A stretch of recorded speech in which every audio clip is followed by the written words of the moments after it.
বিএনপির ব্যর্থ জোট চেষ্টায় ভিপি নূরের দল, গণ অধিকার পরিষদ সহ অনেকগুলো দল ভেঙে চুরে চুরমার হয়ে নিঃশেষ হয়ে গেছে। কি ঘটেছে আপনি অবাক হবেন। সবকিছু এলোমেলো হয়ে গেছে, কিন্তু দিন শেষে আমসালা সব হারাবে, ক্ষমতা আসতে পারবে না, জামানতও ফেরত পাবে না, আর নিজের দলটাও শেষ করলো।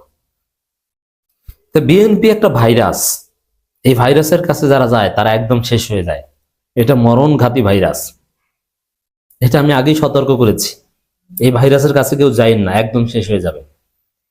জমিয়ত নামের একটা হুজুরদের দল গিয়েছে না, দেখবেন যে এই জমিয়ত তস নহস হয়ে গেছে।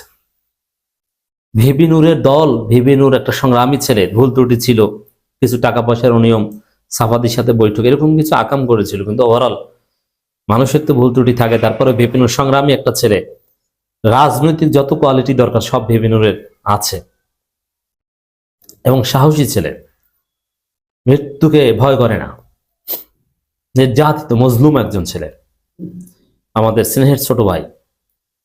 সে ভিপি নূরের রাজনৈতিক দল একদম তছনছ এলোমেলো। এমনিতেই এনসিপি গঠনের সময় তো ভিপি নূরের লোকজন গুরুত্বপূর্ণ সবাই চলে গেছে, এখন 2-4 জন যারা ছিল এরাও এখন এনসিপিতে আসবে, দেখবেন।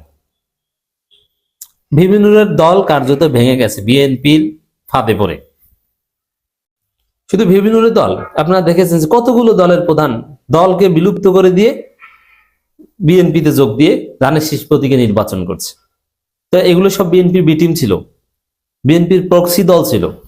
এখন দেখেন যে এই প্রক্সি খেলা খেলে সংসদে যাওয়া যাবে না, ধানের শীষ লাগবেই, এখন দল বিলুপ্ত করে ধানের শীষ আসে।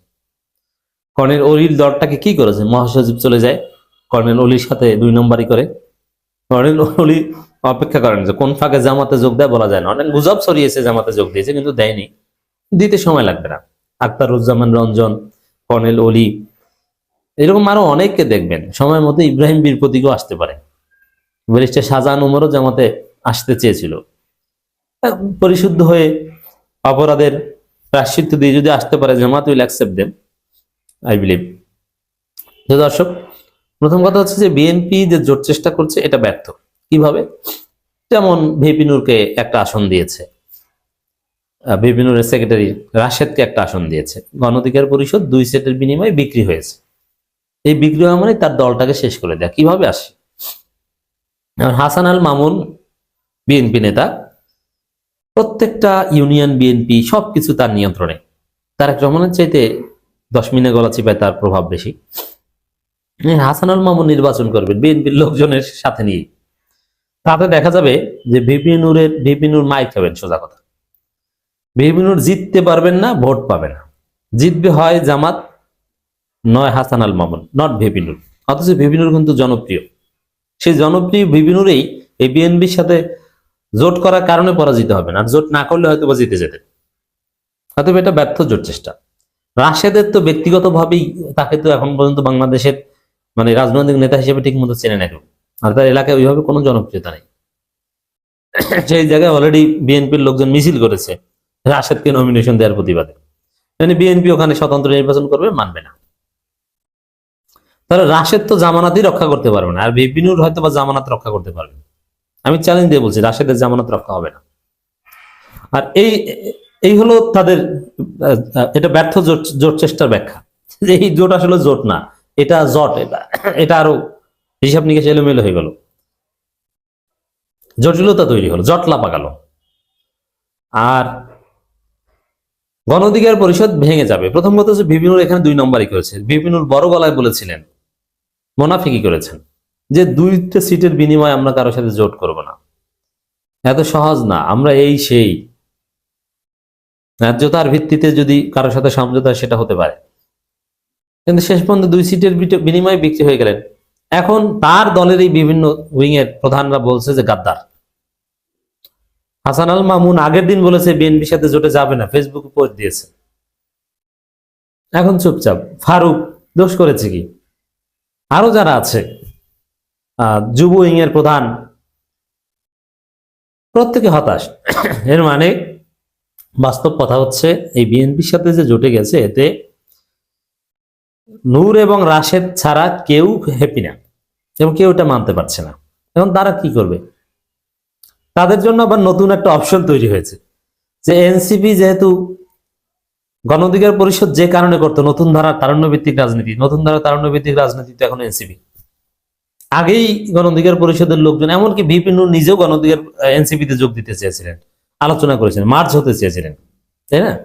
তো সেই জায়গায় যেহেতু এনসিপি জামাতের সাথে জোটে আসছে, এটা মোটামুটি নিশ্চিত হয়ে গেছে, যার ফলে এনসিপি যেহেতু জামাতের সাথে জোটে আসছে, অতএব আপনি দেখবেন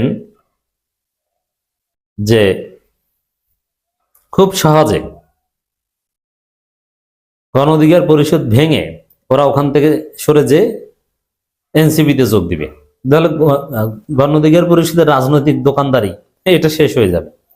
আবার অনেকে গণ অধিকার পরিষদ ভেঙে ওই দুইজন ছাড়া কেউ থাকবে না, নাম্বার ওয়ান। তারপরে বিভিন্ন রাশে তারা চাইবেন যে আমরাই বিএনপিতে যোগ দিই। চান্দাবাজ বলে বলুক মানুষ, বিভিন্ন কোনো লজ্জা আছে? বিএনপির মাইকটির খেয়ে